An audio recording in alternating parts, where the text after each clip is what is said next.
Hello and welcome to the program. I'm your host, Felicity Ezewike. The 80th session of the United Nations General Assembly is underway in New York. It is the one global space where countries, big and small, come together to talk, debate, and hopefully find peaceful solutions to the world's toughest problems. The UN may not be perfect, but it still stands as the main buffer between order and chaos in the international system. This year's gathering comes at a time when the UN itself is facing a crisis of credibility. And Africa, with 54 member states and the largest voting bloc, remains central to shaping its future. But with all that numerical strength, how can the continent make sure its voice is not just heard, but actually matters? That's the heart of our conversation tonight. Will African leaders speak with one voice or remain divided?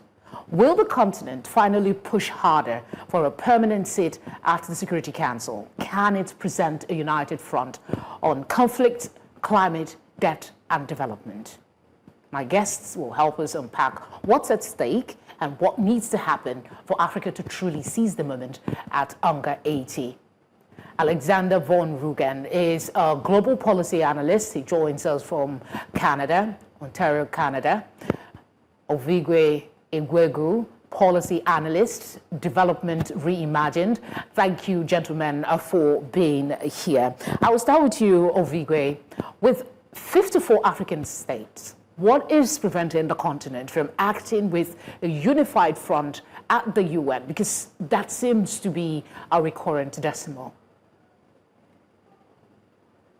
I think, first of all, the thing to understand is that the continent has actually spoken very clearly what it wants in the Ezewini Consensus and SETI Declaration. So these two documents are actually Africa's common positions, and they're actually 20 years old, right, this year. So it gives you an idea of how long this has been on the agenda and what Africa's countries have been doing.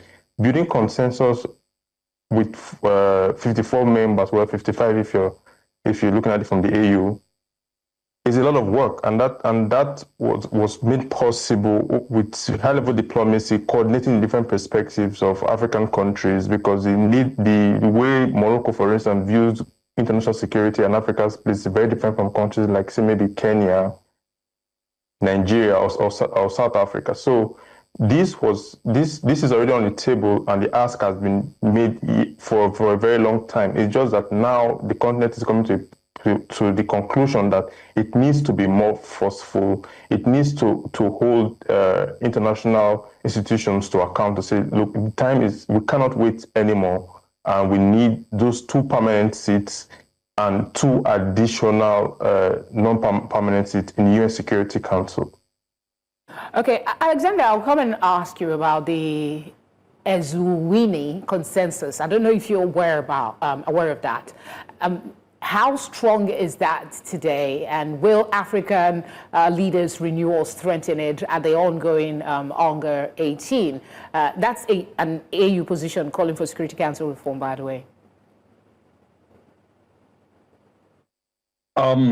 I can probably best describe that as it's still in an evolutionary state.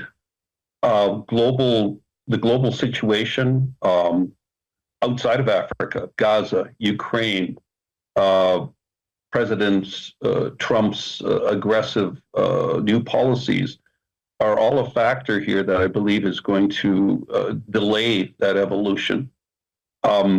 Notwithstanding that, Africa's certain countries, South Africa in particular's opposition to Israel's movements in Gaza, upset some people, which are now going to oppose that evolution. It's become politicized. However, let's look at Africa as a whole. In self-governance or moving into the Security Council level, it has more conflicts. There's 35 different conflicts going on in Africa, more so than any other place on the planet, for various reasons. Some are state-sponsored conflicts in about 16 different countries. Others are regional conflicts, and I think that has complicated things. The the old thought position of the former colonial powers in Europe still hangs in the minds of many, and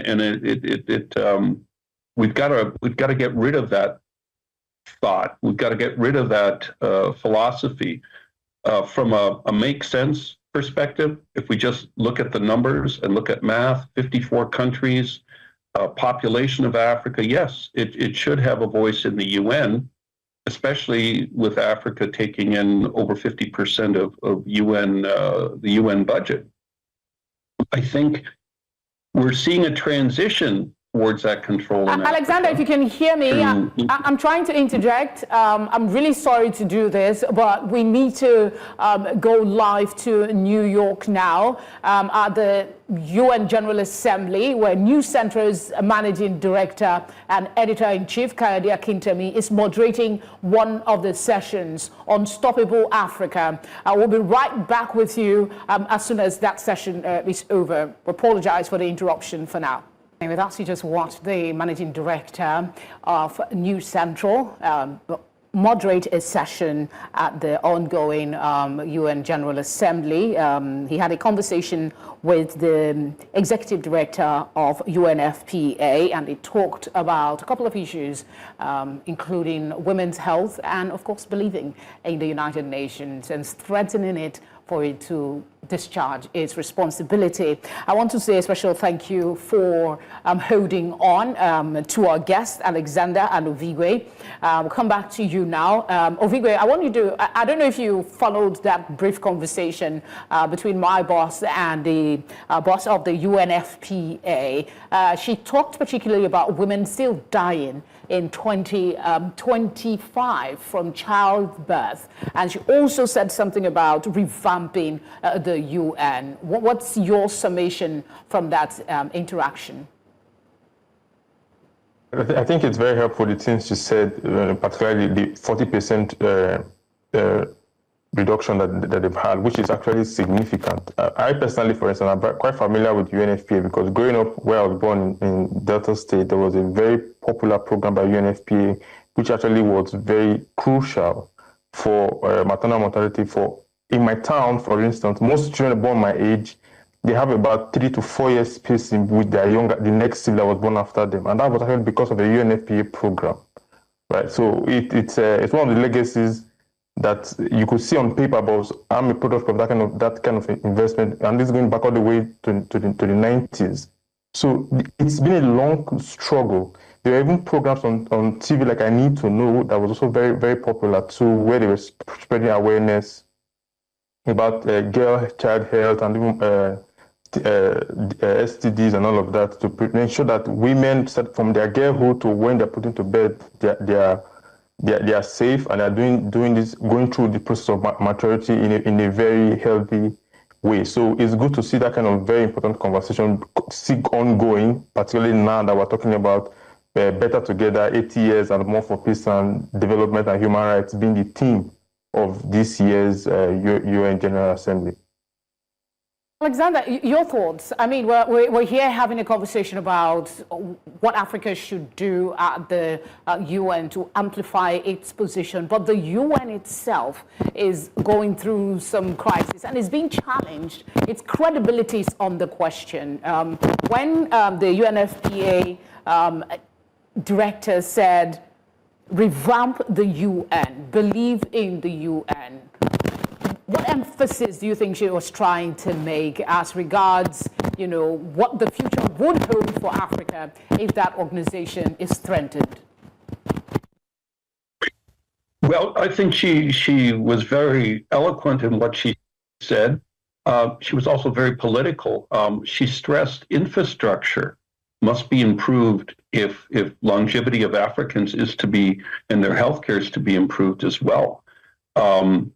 She said the UN has done a good job on the healthcare front because it's been an aid organization.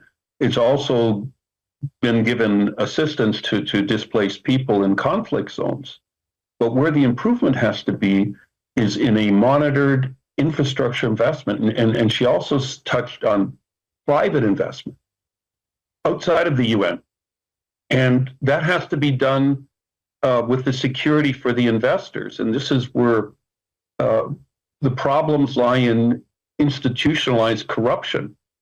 So if Africa is going to attract the investment it needs for infrastructure, it needs to have a governance policy of perhaps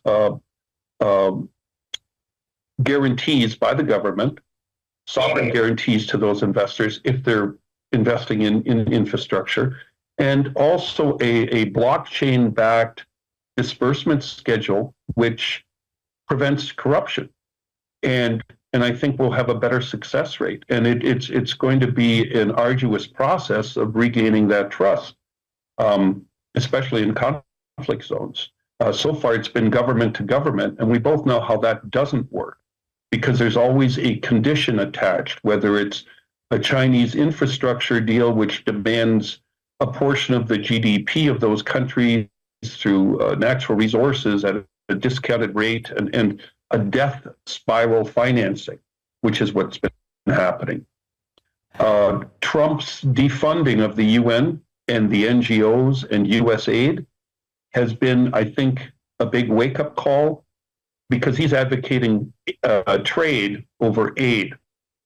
Again, he's a little less political in his demands, but he's on the right track, and I think that's the direction the market has to take to instill investor confidence and eliminate these conditions that are putting the countries that agree to them at a disadvantage. There's been cases of nationalization of mining operations from foreign investors, which has got to stop because you're not going to help investor confidence by seizing the operation after the investment has been made or taxing the heck out of it.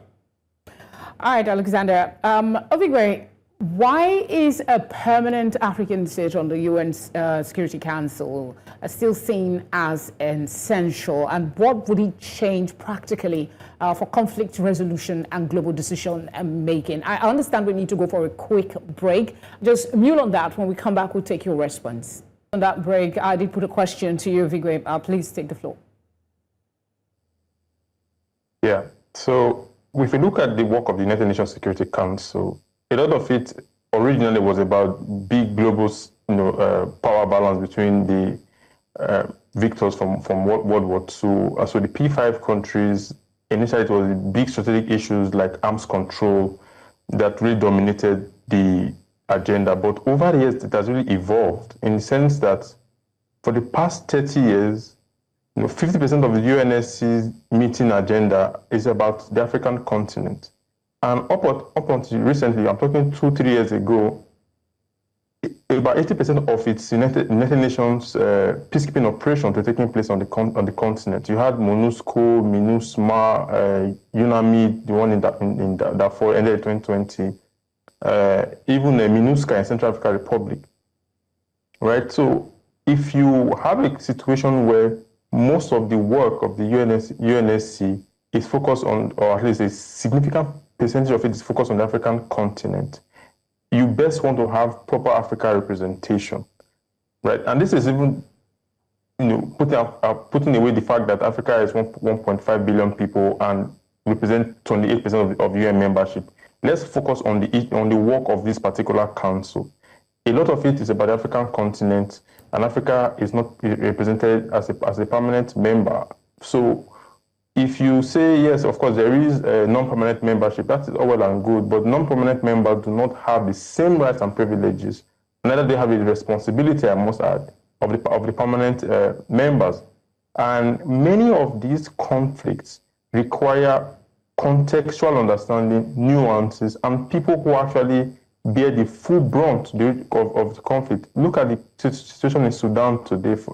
The overwhelming majority of the humanitarian displacement, about 10 million people, is all around neighboring countries: Chad, South Sudan, Ethiopia, and even some of them are making their way up even to Libya, right? So African countries cannot be marginal actors on issues where their very survival, their regional security, and their political interests is being decided because one single member of the P5 can veto any resolution, even if the rest of the world says this is what we think is right to do. So we want to be very helpful for the UNSC to have an African country, two African countries, as it was demanded in the Eswini consensus, to be at the table to shape the agenda, to ensure that even issues that are ignored are on the agenda, and also when those issues are being discussed and the United Nations peace and security mechanisms and all of the mandates is being decided, there is sufficient African input into the UNSC's work on the continent and around the world, I should say. Alexander, this is actually not the first time we're having this conversation about the Security Council seat for Africa here on one slot particularly. We've had it multiple times, and one of the issues that keep coming up is a seeming lack of consensus at home. Of course, we had the agreement, the AU agreement. I'm trying to see if I can find the exact name, Eswini agreement, which seemed to sort of solve the issue in quotes. But what is the risk if Africa pushes too hard for Security Council reform without enough consensus at home or among UN member states? Well, yes. I think the way the UN member countries are going to look at it is let Africa show it can manage itself in a responsible manner. And I mean, I would personally, I think, yes, they should have representation. But with the conflicts that are going on in Africa, I see, as I mentioned earlier, an evolution towards Africa having a permanent seat on the Security Council. But I think there has to be some benchmark achievements to getting there. Now, if we look at the UN increasing their office size and moving offices from New York to Kenya, they're moving about 800 people in the next 12 months to increase the size of that office. That shows a step towards it. They didn't experiment on global policing by allowing the Kenyan police force to go to Haiti to help manage that crisis, and it's been a disaster. It's not popular in Kenya, and it certainly hasn't been a success in Haiti. Had it been that way, I think it would have given Africa a stronger position globally as part of the global police force, which obviously is led right now by the U.S. And, right now with what's going on with the U.S., they're taking a step back. The UN has also sponsored migrants. This was a chief issue with Trump at his speech today in New York. He says the UN is sponsoring illegal migration into the United States and into Europe, and it must stop. So cooperating with the UN with a resolution like this to let Africa enter, and Africa being a source of some of that migration, certainly not all of it, is another stumbling block they're going to run into. So there's many different layers, there's many different factors here that are opposing that seat. And I think we have to systematically look at it, and Africa has to show that it can change and improve themselves in these areas. And that evolution will then take place. I think it's show us what you can do and we'll accept you. And they should accept us from a perspective of numbers and percentage of population on the planet being 28%, as my friend just pointed out. It doesn't make sense not to have Africa there. But as far as the ability to self-manage and eliminate the current levels of corruption, which exist in many countries, I'm not isolating them to Africa, but it's fair to say these internal conflicts have to cease in order for a united voice to be heard. And that's the other problem. Who's going to represent and which country is going to have the seat on the Security Council? Because it's going to have to be like the EU, where you have a revolving presidency, and there has to be uniform agreements there. And again, some of these conflicts in the various areas of Africa are proxy wars. They're state-initiated, they're local, they're religious. It gets very complex. Yeah. It is. Like I said, this is not the first time we're having this conversation, and Africa has been to UNGA multiple times. So, Ovigwe, what lessons do you believe that we've learned from past UN interventions in Africa that African leaders can use in negotiations at the UNGA 80? So, you may recall that in the last few years, there have been requests from African countries to actually either reform the mandate of certain UN peacekeeping operations or even expelling them from the country. A good example would be the one in Congo, MONUSCO, right? In fact, people were actually protesting because of the issue of sexual violence by peacekeeping troops.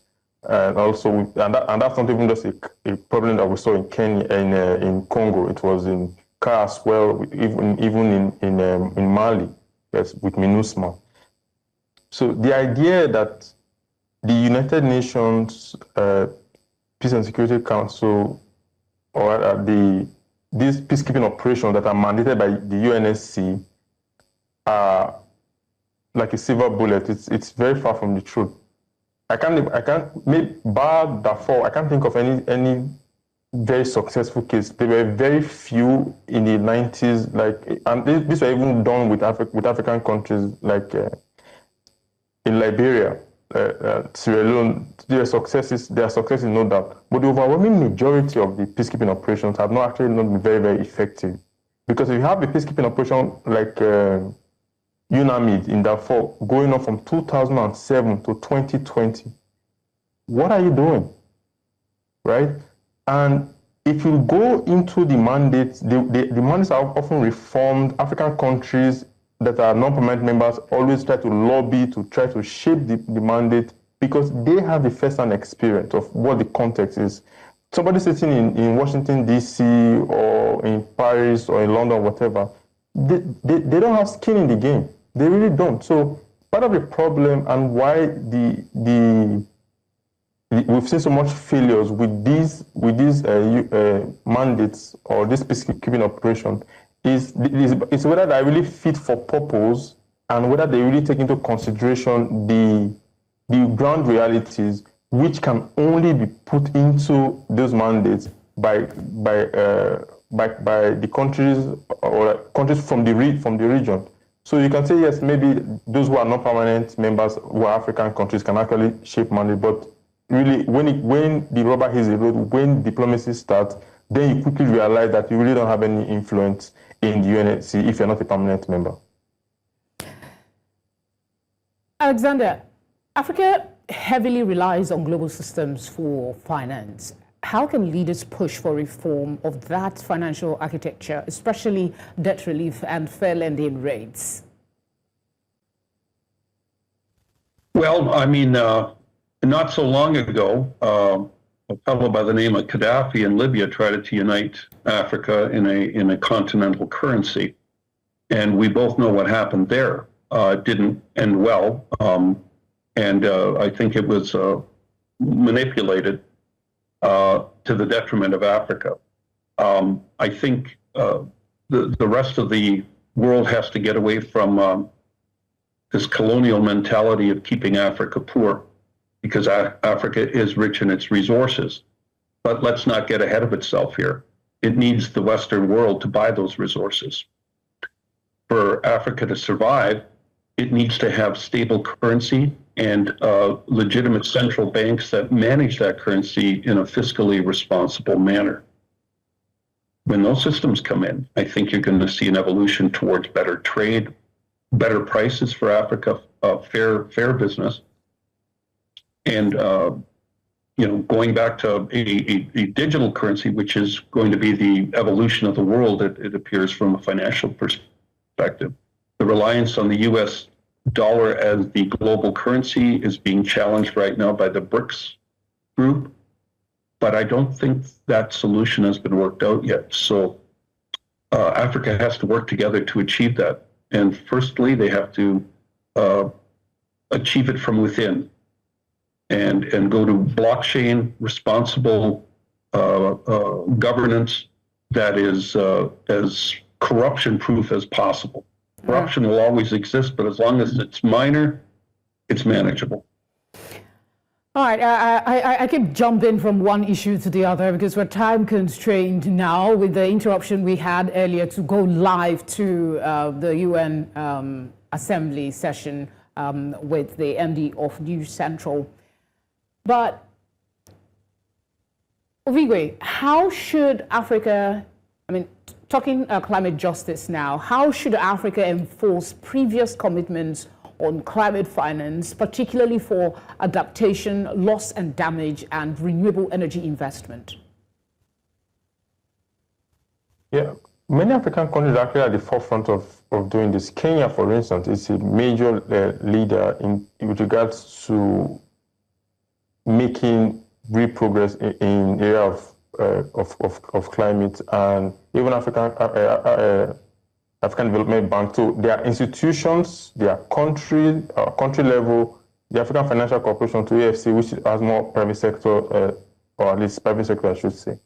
So there are institutions, there are countries that are really pushing for climate finance and how they can actually improve adaptability and even mitigation strategies as well or implement, not improve. But fundamentally, it has always been said that Africa is not the problem when it comes to climate change, because the overwhelming majority of the continent, if you're looking at carbon emission per capita, it is still the lowest because it is undeveloped, largely undeveloped, right? And the continent is still very much rural. So when we are creating these solutions, it's not really a question of blame, because the continent wants at the same time to develop, but while trying to fight climate. And no country has industrialized using solar panels. Industrialization takes place with cheap, affordable, and reliable energy. And countries have done it with coal, which of course is very detrimental to the climate. But there's gas being used as a transition fuel now. For African countries to be able to contribute sustainably to the financial aspect when it comes to the transition, they need to be rich, at least richer than they currently are. And for them to be richer than they currently are, they need to grow and develop as economies, right? And so for them to grow and develop as economies, they need access to clean, or you could say low carbon energy sources, gas being a very popular one. And even nuclear in some cases. We see Egypt, for instance, almost completing its nuclear power plant, or that's underway. And several countries still trying to maintain what they have or build more, like South Africa. But more of the other growth centers still need those low carbon sources, and they are able to grow their economies and take responsibility for their own transition, rather than asking and demanding one country in Europe or another country in the Americas to pay for their transition. There really needs to be more emphasis on self-reliance, but that self-reliance on finance can only come where the economies themselves are prosperous.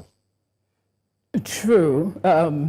The UNGA thing itself, a lot of persons, I was reading something prior to coming on, and it was sarcastic in its comments that it's become more ritualistic, the media and everyone are showing up, and then it looks like talk shop and all of that.